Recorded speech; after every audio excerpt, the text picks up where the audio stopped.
Shalom to everyone, me Naila from Alpha Bible College. Sara Jalal मसीह के नाम को मिले। थैंक यू सो मच, आप मेरी वीडियोस को देख रहे हैं एंड थैंक यू जो यूट्यूब पे चैनल है straight from the Bible with Naila के नाम से, आप उसको लाइक एंड सब्सक्राइब भी कर रहे हैं। आपके कमेंट्स मेरे लिए बहुत ज़्यादा रिस्पेक्टफुल हैं और मैं आपकी शुक्रगुजार हूँ इस ऑनर के लिए, इस रिस्पेक्ट के लिए। और बेशक सारा जलाल मसीह के नाम को मिले।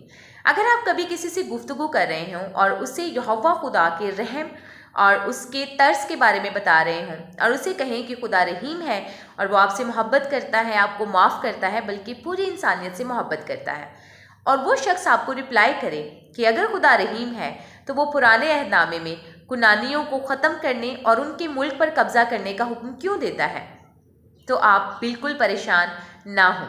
आज आपको इस वीडियो में यही बताऊंगी कि आपको उन्हें किस तरह से रिप्लाई करना है, क्योंकि हमारा खुदा परफेक्ट खुदा है। मीन्स जब खुदा की यहोवा खुदा की बात होती है तो उसमें परफेक्शन वैसे ही नज़र आती है, पता चलता है, और खुदा कभी कोई मिस्टेक नहीं करता।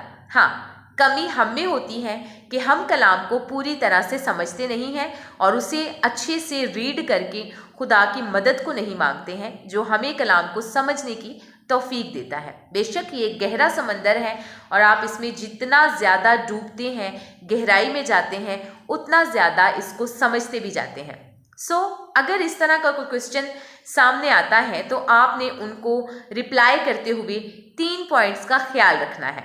सबसे पहले हम चलते हैं इस्तिस्ना बाब 7 में, जिसमें यहोवा खुदा कुनान के रहने वालों को ख़त्म कर देने, उनकी ज़मीन पर कब्ज़ा करने और उनको मुल्क से निकाल देने का हुक्म देते हैं। तो जब ये चीज़ आपके सामने आती है तो नंबर 1 पॉइंट जो आपके माइंड में होना चाहिए रिप्लाई करते हुए वो ये है, कुनानियों को मुल्क बदर कर देने के लिए खुदा का हुक्म नस्ल पर नहीं, मतलब नस्ल कशी पर नहीं, बल्कि तर्ज अमल पर मबनी था। इट मीन्स कि जो कुनान के रहने वाले थे, खुदा को उनके रहने से कुनानियों से प्रॉब्लम नहीं थी, बल्कि मसला था उनके तर्ज अमल पर, क्योंकि कदीम सदियों से कुनान के जो रहने वाले थे वो बुतों की पूजा करते थे, और ना सिर्फ पूजा करते थे बल्कि उनके सामने बच्चों की कुर्बानियाँ चढ़ाते थे। चढ़ावे के तौर पर, रस्मी तौर पर उनका ये मामूल बन चुका था कि उन्होंने जैसे ही उनको लगता था या जैसे भी उनके उस टाइम रवायतें थीं, वो अपने बच्चों को, छोटे शीरख्वार बच्चों को उन बुतों के सामने ले जाते और वहाँ पर जाकर कुर्बान कर देते थे, ज़िबा कर देते थे। और खुदा कभी ऐसी नाइंसाफ़ी पसंद नहीं करता है। इसके अलावा उनके दरमियान और भी बहुत तरह से गुनाह थे। फॉर एग्ज़ाम्पल होमोसेक्सुअलिटी, बेजा आज़ादी और तमाम किस्म के जुल्म सितम एक्सट्रीम लेवल तक पहुंच चुके थे। और जब ये सारे जराइम उनकी सकाफ़त में शामिल हो चुके थे, रस्मों में शामिल हो चुके थे, तो यहोवा खुदा सदियों से इस इंतज़ार में थे कि ये लोग तौबा करेंगे और इन गुनाहों की माफ़ी हासिल करेंगे, क्योंकि खुदा बेशक रहीम है। हिस्कियल 18 चैप्टर में हमें पता चलता है, ये भी ओल्ड टेस्टामेंट की ही बात कर रही हूँ, कि खुदा रहीम है। अगर इंसान तौबा करता है और वो माफ़ी के लिए आता है तो खुदा रहम करता है और माफ़ करता है। इसी तरह चैप्टर 18 में ही खुदा ने इसराइल पर ही नहीं बल्कि उनके दुश्मनों पर भी रहम किया है। यूहन्ना चैप्टर 4 में भी हम खुदा के रहम को देख सकते हैं। आगे चल के हम देखेंगे कि खुदा ने कैसे बनी इसराइल कौम के दुश्मनों पर भी रहम किया। लेकिन यहाँ पर हम देख रहे हैं नंबर 1 जो हमारा पॉइंट है वो ये है कि खुदा का मकसद नस्ल कशी पर मबनी नहीं था, बल्कि तर्ज अमल पर मबनी था।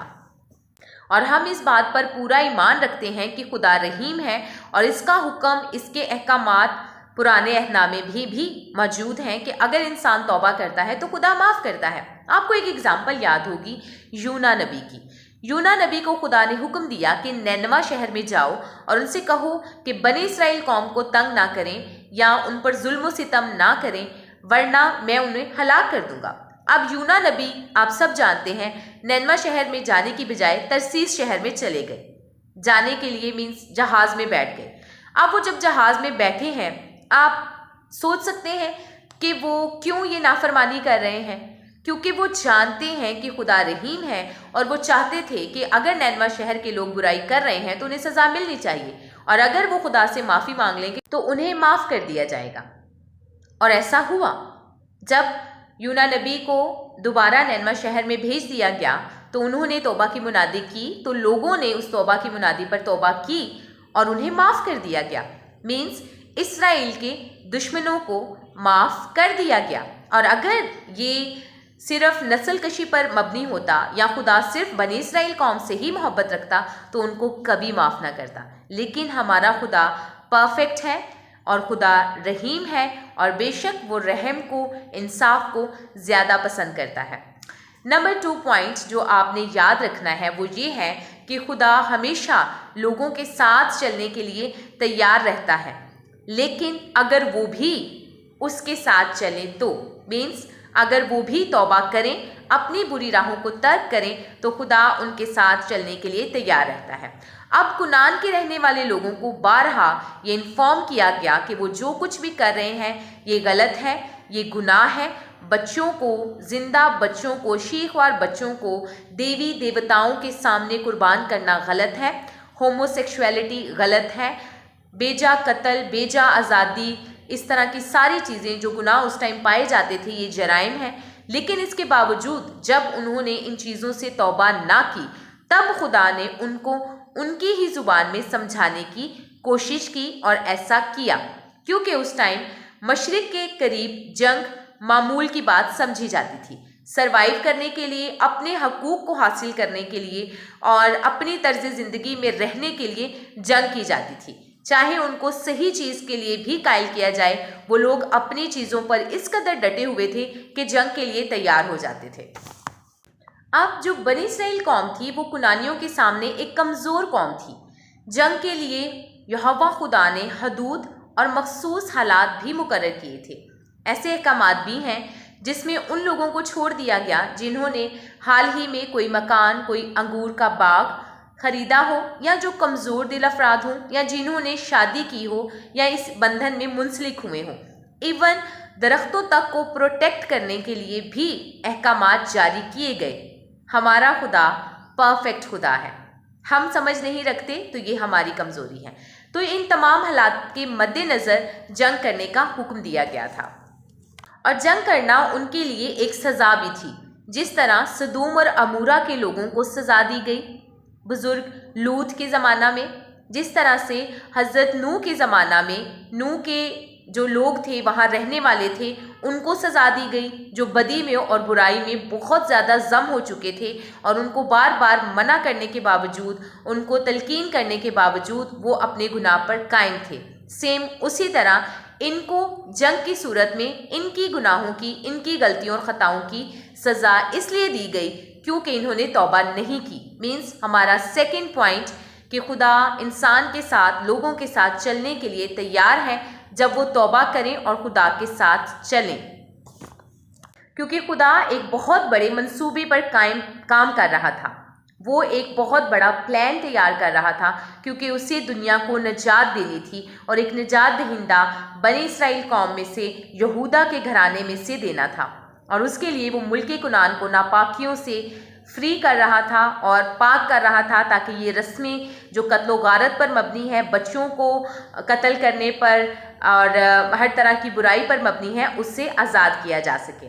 नंबर 3 पॉइंट है जो आपने याद रखना है वो ये है कि कनानी सकाफत के मुताबिक कुछ ऐसी वर्ड्स और फ्रेजेस यूज़ की जाती थी जो जंग के दौरान यूज़ की जाती थी। उसके मुताबिक जब बाइबल मुकद्दस को इब्रानी और यूनानी में लिखा गया तो वो फ्रेजेस और वो वर्ड्स यूज़ किए गए जो उस दौर की लैंग्वेज और सकाफत के मुताबिक थे, क्योंकि हम जहाँ पर रहते हैं उस सकाफत को, उस लैंग्वेज को एक्सेप्ट करते हैं। अब मैं आपसे बात कर रही हूँ उर्दू में क्योंकि मुझे पता है कि आप उर्दू समझते हैं। तो उस टाइम जो जंग के दौरान लैंग्वेज यूज़ होती थी वही लैंग्वेज यूज़ की गई जिसको ट्रांसलेट करके आज उर्दू में हमारे सामने बयान किया जाता है। अब मैं उसमें से कुछ वर्ड्स आपको बताना चाहती हूँ। एक एग्जाम्पल के साथ, एक मोआबी बादशाह ने कहा कि इसराइल ख़त्म हो गया है। तो क्या इसराइल ख़त्म हो गया था? नहीं, ये एक फ्रेज थी जिसको कहा जाता है हाइपरबॉलिक। ये हाइपरबॉलिक वर्ड्स थे। सो बाइबल में जो वर्ड्स यूज़ हुए हैं जंग के दौरान, ख़त्म कर दो, कुछ भी बाकी नहीं छोड़ना, तमाम किस्म का खात्मा करना है, कुछ नहीं बचा या किसी का ना बचना जैसे जो वर्ड्स इस्तेमाल किए गए हैं, इनको स्टॉक हाइपरबोलिक वर्ड्स कहा जाता है। मैं आपको एक एग्जांपल देना चाहूँगी।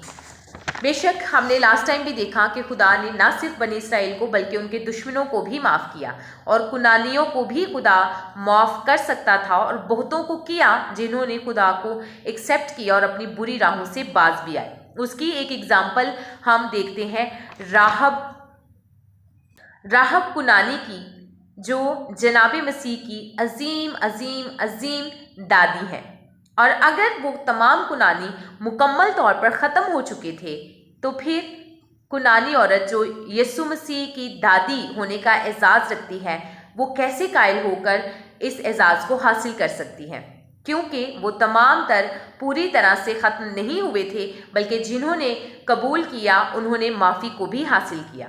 अब वो फ्रेजेस किस तरह से है, मैं आपको एग्जाम्पल्स के साथ थोड़ा सा समझाती हूँ। फॉर एग्जाम्पल, एक फ्रेज़ है इंग्लिश में, fighting like cats and dogs. It doesn't means कि इंसान कैट्स और डॉग्स की तरह लड़ रहे हैं। इट मीन्स कि फ़लाँ शख्स जो है वो किसी दूसरे शख्स से इस कदर जेलसी रखता है या वायलेंट रहता है हर टाइम कैट्स और डॉग्स की तरह। दूसरी फ्रेज़ है, he has bigger fish to fry. इसका मतलब बिल्कुल ये नहीं है कि उसके पास एक बहुत बड़ी मछली है फ्राई करने के लिए। इसका मतलब ये है कि जितनी हम बातें उसके बारे में सोच रहे हैं, इससे बड़ी चीज़ें वो पहले से अपने पास रखता है। एक और फ्रेज़ है, he is chip off old block. इसका मतलब है कि बेटा बाप के जैसा है। एक और फ्रेज़ है, hit the nail on the head. इसका ये मतलब है गेट समथिंग एग्जैक्टली राइट। बिल्कुल ठीक कहा, बेशक ऐसा ही है। मेरा जो कहने का मकसद है कि जब आपसे पुराने अहदनामे के जुल्म व सितम का बयान किया जाए तो आप उसके वर्डिंग को दुरुस्त करें और उनको बताएं, रुकिए ऐसे नहीं है। इसके 3 पॉइंट्स हैं और ये आपने याद रखने हैं और उनको एक्सप्लेन करने हैं कि खुदा का मकसद कभी भी नस्ल कशी पर नहीं बल्कि तर्ज अमल पर रहा है। जैसे कि आप ईमान रखते हैं कि सदूम और अमूरा को तबाह किया गया, बुजुर्ग नूह के ज़माना में बारिश के ज़रिए से उनको तबाह किया गया, उसी तरह से इनको जंगो जदल के ज़रिए से ख़त्म किया गया। लेकिन ये सब के सब इस तरह से नहीं है, बल्कि इसमें मखसूस हालात, मखसूस तौर पर क्या कहते हैं, बाउंड्रीज़ बनाई गई जिसके तहत ये जंग की जाती थी। और उसके तहत खुदा ने राहब को, जो कुनानी थी, उसको यीशु मसीह की दादी होने का एजाज़ भी दिया। मीन्स खुदा सिर्फ बनी इसराइल कौम से नहीं बल्कि तमाम लोगों से मोहब्बत रखता है और वो उनको माफ़ भी करता है, जैसा कि हमने यूना नबी की मिसाल में देखा। नंबर 2 पॉइंट हमारा था कि खुदा इंसान के साथ चलने के लिए तैयार है। अगर वो तौबा करता है और अपने गुनाहों की माफ़ी को हासिल करता है तो खुदा उससे माफ़ करता और उससे उसी तरह मोहब्बत भी करता है। नंबर 3 पॉइंट हमारा ये था कि बाइबल मुकद्दस में बहुत जगह पर ऐसे वर्ड्स यूज़ हुए हैं जिनको हाइपरबोलिक वर्ड्स कहा जाता है। वो वर्ड्स उस तरह से अपने मीनिंग को नहीं रखते। फॉर एग्जाम्पल, जैसे कोई बादशाह जंग फतह करके आता है तो वो कहता है मैंने सब ख़त्म कर दिया, सब फतह कर लिया। इसका मतलब ये नहीं कि वो हर चीज़ को ख़त्म कर देता है। इसका मतलब ये है कि वो जंग लड़ने के लिए जो लोग आए थे वो उनको ख़त्म करता है, उनके बादशाह को ख़त्म करता है और अब वो उन पर पूरा इख्तियार रखता है। और वो जो लोग मासूम हैं वो माफ़ी मांगते हैं, वापस आते हैं, खुदा उनको माफ़ भी करता है। प्लीज़ इन पॉइंट्स को अपने जहन में रखें, क्योंकि खुदा कभी भी कोई मिस्टेक नहीं करता है। कमी हम में होती है और वो कमी हम दूर कर सकते हैं दुआ करने से, कलाम पाक को पढ़ने से। तो चलिए एक छोटी सी दुआ करते हैं। क़ुद्दूस मेहरबान यहोवा खुदा, हम आपके शुक्रगुजार हैं कि आप हमें अपने कलाम को समझने की तौफीक देते हैं। जितने लोग भी इस वीडियो को देख रहे हैं, इन सब पर भी आपके पाक रूह की मोहर चाहते हैं और तौफीक मांगते हैं कि ये भी आपके कलाम को पूरे तौर से और अच्छे तौर से समझ सकें।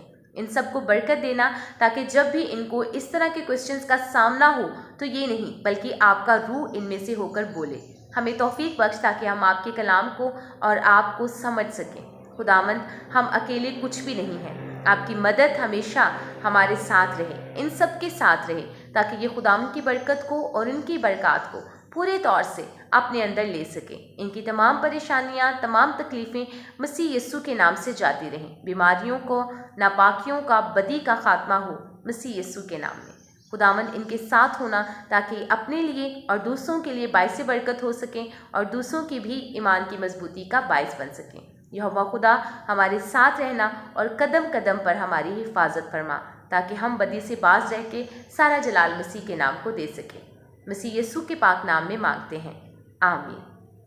Thank you so much. उम्मीद करती हूँ कि आप इसको समझ पाए हैं।